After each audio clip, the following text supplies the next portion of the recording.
everyone. My name is Aarti and you're watching SW News. Welcome to South Connect. This is our weekly show where we talk about important news from across 5 states of southern India. Let's begin with Karnataka.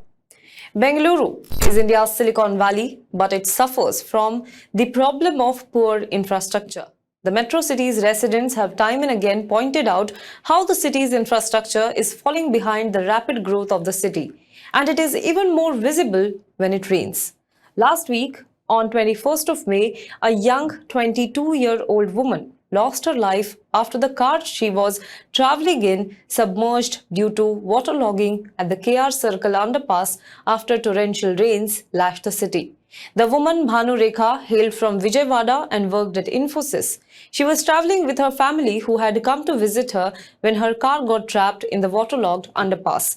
Based on the complaint filed by Bhanu's brother, police had registered a case against the driver and officials from the BBMP. The driver was arrested and produced before the court. The heavy rainfall and hailstorm that lashed several parts of Bengaluru caused water to inundate the underpass, submerging the car with the occupants inside. Prompted by the dire situation, local residents responded by throwing saris and ropes in to aid the stranded individuals. Despite their efforts, the car was almost completely submerged by the time emergency services arrived. When rescue personnel, including swimmers from the fire and emergency services, reached the scene, they found Bhanu Rekha's family members perched atop the car, distraught and in tears, while Bhanu Rekha herself remained trapped inside. Chief Minister Siddaramaiah, who visited the hospital, said that according to the doctors, Bhanu Rekha was brought dead to the hospital. He also said that barricades had been erected near the underpass, but they had fallen due to the heavy rainfall. The car's windows also got stuck soon because water had entered the car. The Chief Minister has announced a compensation of 5 lakh rupees to the family of the deceased. Meanwhile, Karnataka Lokayukta has taken suo motu cognizance of the tragic incident. The Lokayukta has summoned officials from the BBMP to answer for the negligence in maintaining stormwater drains. Expressing concern over the incident, the Lokayukta issued a notice emphasizing that the officers responsible for maintenance of drains had displayed prima facie negligence in carrying out their duties. According to the Deccan Herald, the notice stated that every citizen residing within the municipal area or other local bodies has the right to expect well-maintained roads, which is protected under Article 21 of the Constitution of India. The Lokayukta's notice termed the failure to maintain the drains as a clear instance of maladministration. It's 2023. Bengaluru is a rapidly growing city and home to many world-class startups. Last year too, in the city's most elite region, homes, bungalows were inundated and many people had to be rescued on a boat. Imagine a young woman, all of 22, with dreams and probably bright future ahead, had to lose her life. And for what? What was her fault? Who is responsible? Will the 5 lakh compensate for the life of the woman, her dreams or her future? Think about this. Let's move on to the next story.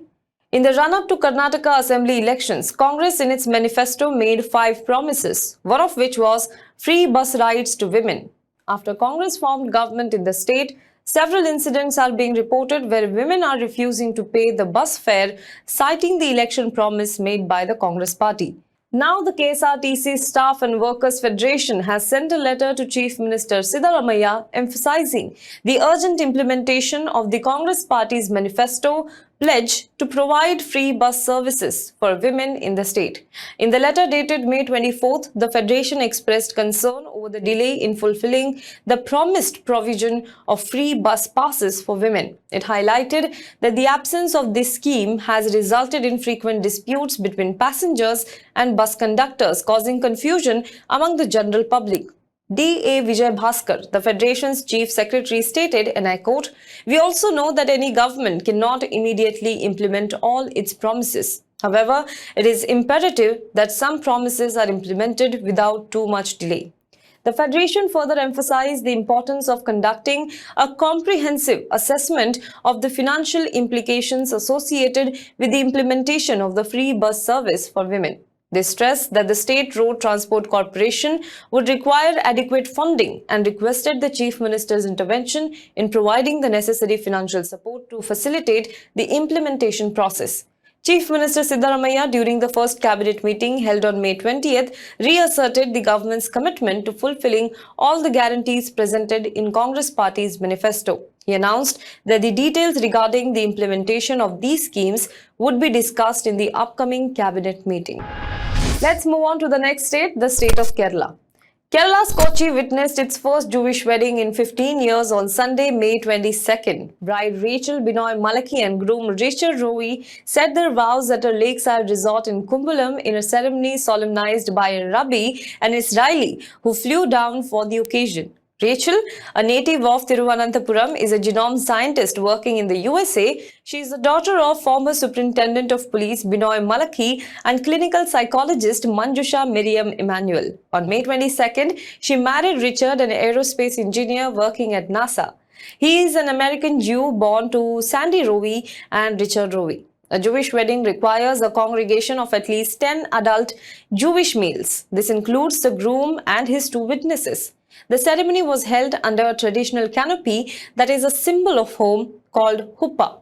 At Rachel and Richard's wedding, they said their vows and exchanged rings. The function was attended by close family members including Anna Riya Malaki, the bride's sister, and 20 members of the groom's family. Kochi has a small Jewish population of 25 persons. The last time Kochi witnessed a Jewish wedding was in 2008 when Solomon Abraham married Susan Abraham. Rachel and Richard's is the 5th Jewish wedding to be held in Kochi in the last 70 years. Let's move on to the next news from the state. Since the release of the movie The Kerala Story, many heartwarming stories from the state are being shared online to show the real Kerala story. Here is one such story that makes you believe in compassion, brotherhood and humanity all over again. 28 years old Divesh Lal works as a lorry driver in Qatar. He had parked his water tanker to enter a nearby shop on January 8th when a vehicle rolled back and hit an Egyptian national who later died. Now, anyone who is familiar with the Qatar laws would know this, but Lal was jailed and offered 2 options in keeping with the law of the land: secure his freedom by paying blood money to the family of the deceased or serve the entire prison sentence.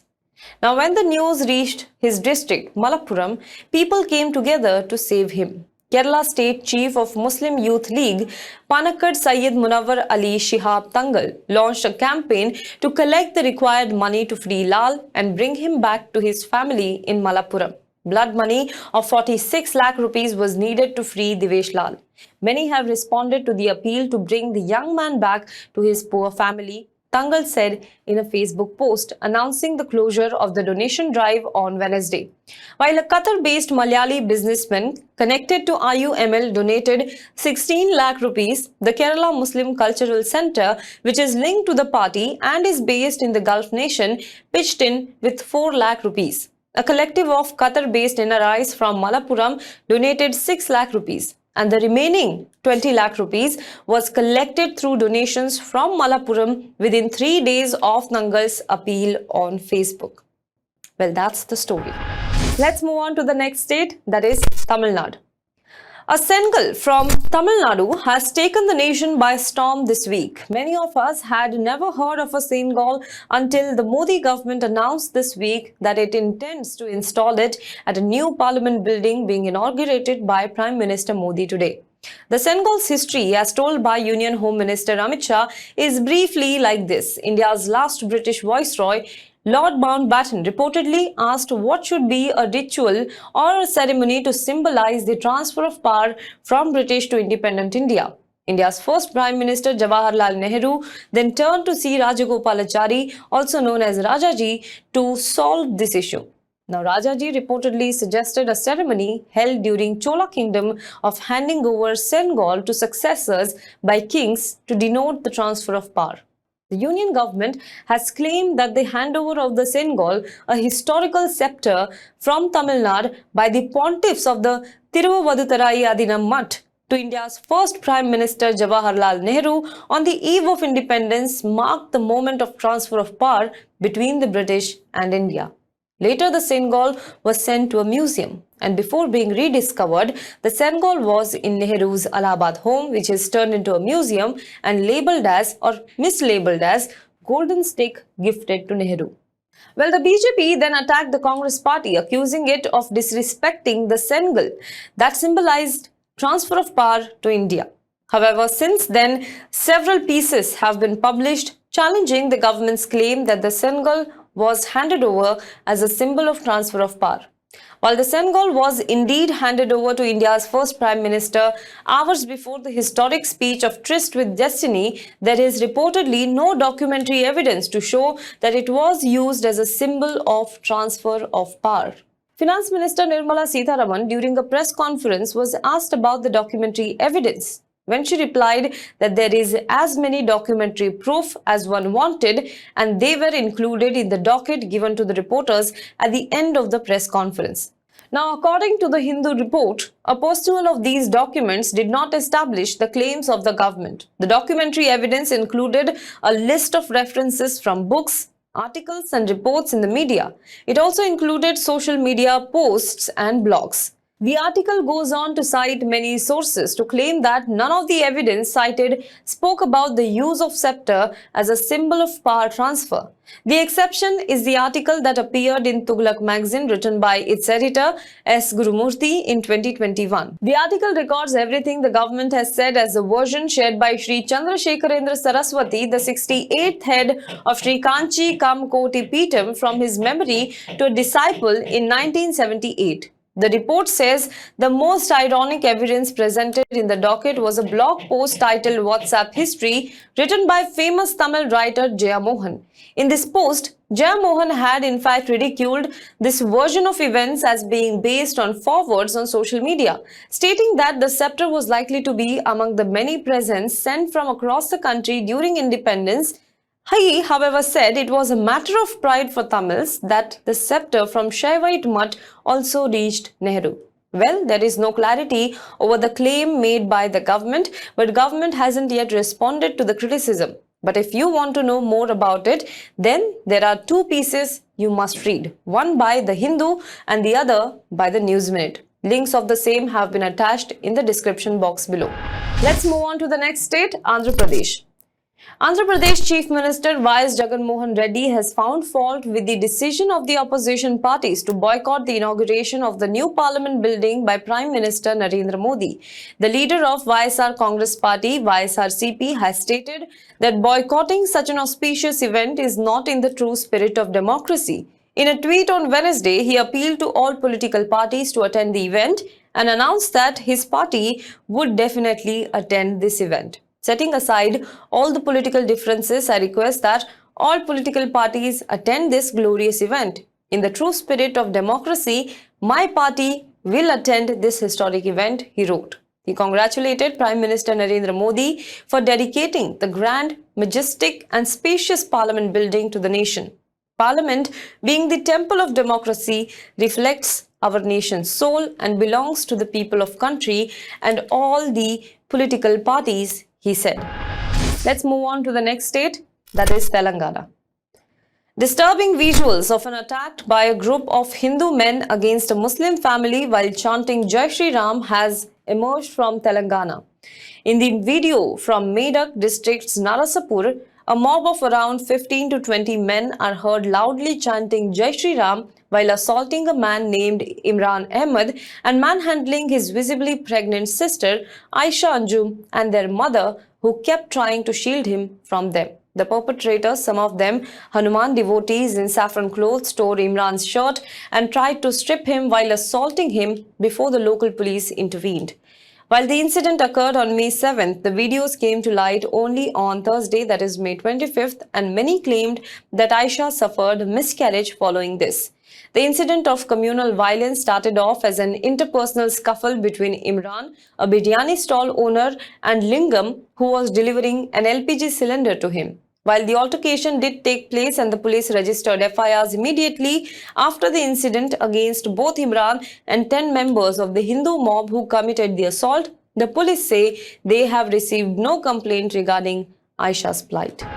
Well, that's all for this video. For more such updates, stay tuned to HW News. And on that note, this is me, Aarti Ghargi, signing out from HW News Network. Thank you so much all for being part of this wonderful journey.